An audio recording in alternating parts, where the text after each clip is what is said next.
Olá pessoal, sejam todos muito bem-vindos a mais esta videoaula do professor Gilberto Gonzaga.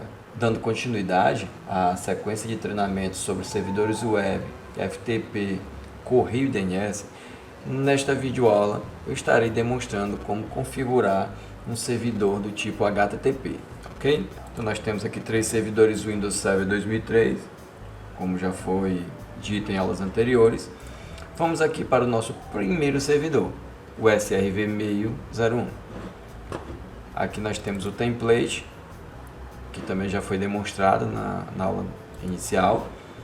Esse template será o site que será habilitado no nosso servidor web. Vamos recortar esse template e vamos criar um diretório para organizar a nossa estrutura. Vamos criar um diretório aqui na unidade C do nosso servidor e vamos chamar ela de hospedagens. Dentro do diretório principal, que será o nosso diretório base, vamos criar um diretório chamado sites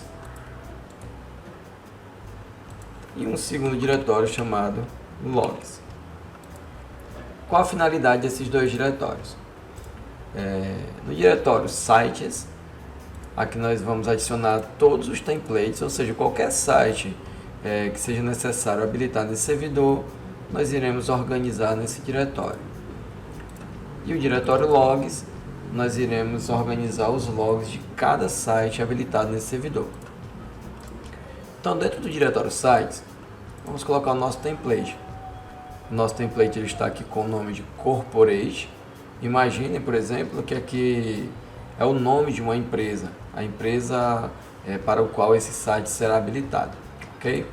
Poderia ser empresa 1, empresa 2, enfim, de acordo com o nome da empresa, você pode estar renomeando essa pasta com a finalidade de organizar, né, e facilitar as manutenções. Dessa forma, nós podemos identificar a qual empresa determinado site pertence. Então, vamos voltar aqui também no diretório logs e vamos criar um diretório para armazenar os logs da empresa corporate. Então vamos aqui criar um novo diretório, vamos chamar de log underline corporate. Ok, então aqui nós temos a nossa estrutura de diretório já criada. Nós temos aqui o diretório base, onde toda a estrutura será armazenada. Nós temos o diretório sites, onde os sites que serão habilitados serão armazenados, e o diretório dos logs, e dentro um diretório já para armazenar o log do site corporate. Feito isso, vamos iniciar aqui o nosso IS. Pois bem, pessoal, o IS ele traz aqui um site padrão da web, ok? Vamos remover esse site, vamos excluir. Não há necessidade de uso desse site. E vamos agora criar um novo site da web. Para isso, vamos clicar com o botão direito do mouse, novo site. Vamos avançar. Vamos dar uma descrição para esse nosso site. Você pode usar o nome da própria empresa a qual pertence esse site. Vou chamar aqui de corporate. Avançar. Aqui em endereço IP você pode colocar o endereço IP do seu servidor ou selecionar todos os não atribuídos. Essa opção todos não atribuídos, ela tem a finalidade de permitir que o servidor responda em qualquer interface de rede que ele possua. Ou você pode especificar um endereço IP específico dentre todas as interfaces que esse servidor venha a possuir. No nosso exemplo, o nosso servidor só tem uma interface de rede, então é possível selecionar o endereço IP dessa interface ou a opção todos não atribuídos. A porta, vamos deixar a porta padrão. E aqui em cabeçalho de host é que nós devemos fazer uma boa observação. Aqui no cabeçalho de host nós devemos inserir o nome pelo qual esse site irá responder e a qual zona que esse host irá pertencer. Então, um host nós podemos chamar, por exemplo, de corporate, ok? Fazendo menção aí ao nome da empresa. Agora, a qual zona esse host irá pertencer? Vamos retornar lá no nosso servidor de DNS e vamos relembrar o que foi feito lá no nosso servidor. Note que nós temos aqui em zona de pesquisa direta 3 zonas: gt.ads, gt.gti e gt.rc. Vamos imaginar, por exemplo, que aqui poderia ser .com.br ou .edu.br, .gov.br. Então essas seriam as zonas, ok? E dentro dessa zona é que irá ser cadastrado o nosso host. Quem é o host? É o corporate. Eu poderia colocar aqui qualquer nome, por exemplo, site 1, empresa 1, ou é simplesmente empresa. Mas como a nossa empresa se chama corporate, vamos chamar de corporate. Então, agora, a qual zona esse host irá pertencer? O host será o corporate. Agora a zona, vamos colocar esse host na zona gt.ads. Ok? Então vai ser corporate.gt.ads. Você também pode colocar www.corporate.gt.ads. Vamos deixar somente o corporate. Vamos avançar. Agora o caminho do diretório base, ou seja, o caminho do template, do nosso site propriamente dito. Lembrem que nós colocamos na pasta hospedagem, sites, e aqui está o nosso template, né? O diretório que possui o site dessa empresa. Então vamos selecionar, vamos avançar, vamos deixar somente leitura, pois esse site ele será um site apenas de propaganda, ok?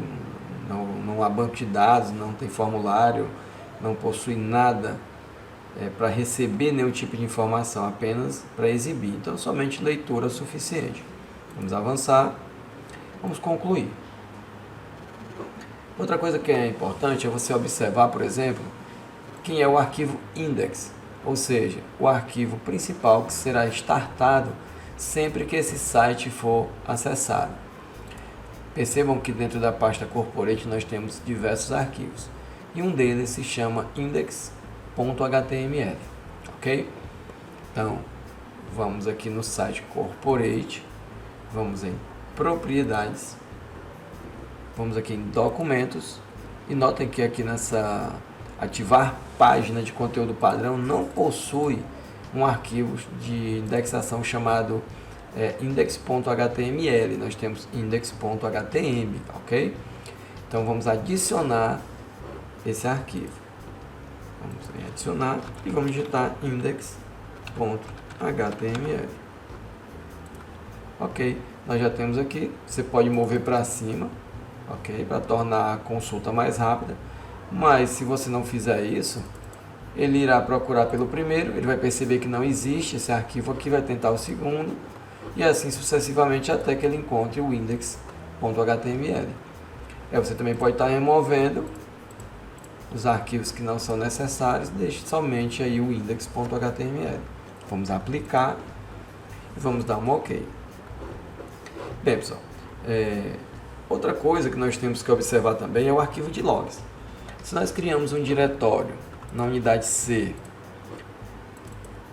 hospedagens logs, e criamos um diretório, né, para armazenar os logs de acesso a este site, nós devemos indicar, ok, lá no nosso IIS, aonde é que é o diretório dos logs. Então vamos aqui novamente, propriedades, aqui nós temos site da web, aqui em sites da web você tem a descrição do site, o endereço IP que você pode estar atualizando ou modificando, a porta, se o site utiliza SSL ou não. No momento esse site não trabalha com SSL, mas eu recomendo que você assista os nossos vídeos sobre Active Directory Certificate Services para aprender como utilizar SSL em sites da web. Aqui nós temos a opção de ativar logs. Então aqui nós temos o botão propriedades, vamos clicar no botão propriedades. Bom, aqui ele está perguntando como é que vai ser o agendamento de logs. Se vai ser por hora, diariamente, semanalmente, mensalmente, ok? Então o que é que vai acontecer? Se você selecionar a opção por hora, será gerado um arquivo de texto a cada hora do dia, registrando todos os acessos a esse site. Então no final do dia você vai ter provavelmente 24 arquivos, um com os logs de cada hora. Isso acaba poluindo demais a pasta dos logs. Você também pode selecionar para que seja gerado um arquivo diariamente, ok? Então todo dia será gerado um novo arquivo de texto contendo os logs daquele dia. Ao final do dia esse arquivo ele é encerrado e um novo arquivo será criado para o dia seguinte. Da mesma forma, eu posso selecionar semanalmente, ou seja, um arquivo por semana, ou um arquivo mensal.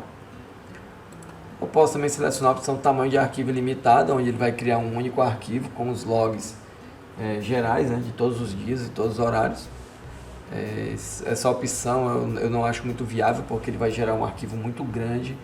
Então, na hora de você analisar esse log, vai tornar um pouco complicada a vida do administrador. Nós também podemos definir um tamanho para o arquivo. Por exemplo, quando o arquivo atingir 5 megas, por exemplo. Então, independente da quantidade de dias e horas de registro, sempre que o arquivo de texto atingir o tamanho de 5 MB, esse arquivo para de gravar e um novo arquivo é criado para os novos logs. Ok?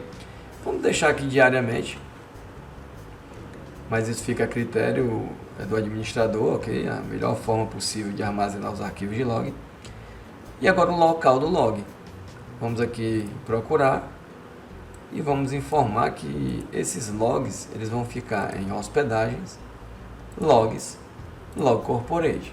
Então, todo o acesso que for feito a esse site da empresa corporate será gerado em um arquivo de texto que ficará armazenado dentro desse diretório. Vamos aplicar. E aqui na guia avançado, nós temos algumas opções. Quais informações que você quer registrar nesse log? Vamos deixar aqui a data, a hora, o endereço IP do cliente.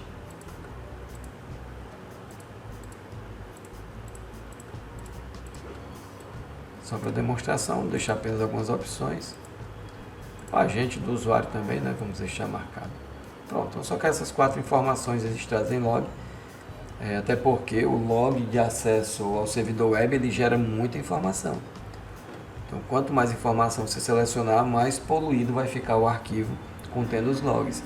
Então, é importante que você deixe marcado somente as opções que realmente interessam para o administrador do site.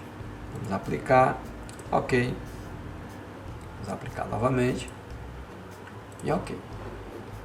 Bem, agora vamos ao nosso cliente Windows 10 e vamos tentar realizar um acesso ao site corporate corporate.gt.ads. Nada acontece, mesmo que você informe o protocolo, ok, nada irá acontecer. Por que isso está acontecendo? Lembre-se que nós cadastramos o host corporate no IIS e informamos que esse host pertence à zona gt.ads, porém o nosso servidor de DNS ainda não conhece o host, ele conhece apenas a zona. Então nós devemos voltar ao nosso servidor de DNS, vamos na zona gt.ads e vamos adicionar o host. Então vamos formar aqui o novo host A, que seria um host do tipo IPv4, ou um host com 4 As, que seria um host do tipo IPv6. Nome do host, corporate. Não precisa você informar a zona novamente aqui em cima. Notem que aqui embaixo, à medida que você informa quem é o host, ele já completa com a zona na parte inferior. Agora, qual o endereço IP do servidor que está rodando esse site? Então, notem que o nosso servidor, que tem o site corporate executando, é esse servidor, ok? O IP desse servidor é o 20.0011. Então devemos informar isso para o servidor de DNS. Vou colocar aqui 20.0.0.11. Vamos criar um ponteiro, um registro de ponteiro associado, ou seja, ele vai criar também esse host na zona de pesquisa inversa e vamos adicionar o host. Ok, vamos concluir. Então, sempre que um computador, um cliente, né, tentar acessar esse site, ele vai fazer uma consulta neste servidor de DNS para descobrir o endereço IP aonde esse site está sendo executado. Vamos fazer um teste novamente. Vamos voltar aqui para o nosso cliente Windows 10. Agora é importante você observar também se o cliente sabe quem é o servidor de DNS responsável pela zona, ok? Então vamos aqui nas propriedades da nossa placa de rede e vamos observar, olha, que o nosso cliente ele já tem aqui na interface de rede quem é o DNS. É o 20.0010. O host que possui o site habilitado é o 20.0011 e esse cliente é o 20.0014. Então vamos confirmar, vamos retornar aqui no nosso servidor de DNS. Está, o nosso servidor de DNS ele é o 20.0010. Ok? Então vamos abrir aqui o nosso navegador da web. Vamos abrir aqui o Internet Explorer, por exemplo. E vamos acessar novamente o site corporate.gt.ads. Ok? Então, como vocês podem perceber, o site agora já está em execução. O nosso servidor de DNS já está funcionando perfeitamente, resolvendo aí o nome, né, corporate.gt.ads, informando em qual endereço IP que esse site da Corporate está sendo executado. Nós podemos também abrir aqui o prompt de comandos e dar um ping para o domínio, por exemplo. corporate.gt.ads. Olha que legal. Nosso IP 20.0011 sendo retornado, certo? Aí pelo nosso servidor DNS informando que esse endereço IP está associado a esse nome. Ok, pessoal? Bem, então esse foi o nosso primeiro site no nosso primeiro servidor. Ainda temos mais 2 sites para serem habilitados, um no SRv602, outro no SRv603, e no SRv603 eu quero adicionar mais um site, só que utilizando uma técnica diferente lá no DNS. Nós vamos utilizar aí um CNAME, e aí vocês vão poder ver as facilidades, né, que trazem o uso de um CNAME no ambiente de DNS, ok? Então espero que todos tenham gostado, aguardo vocês na próxima videoaula. Um grande abraço a todos e até lá!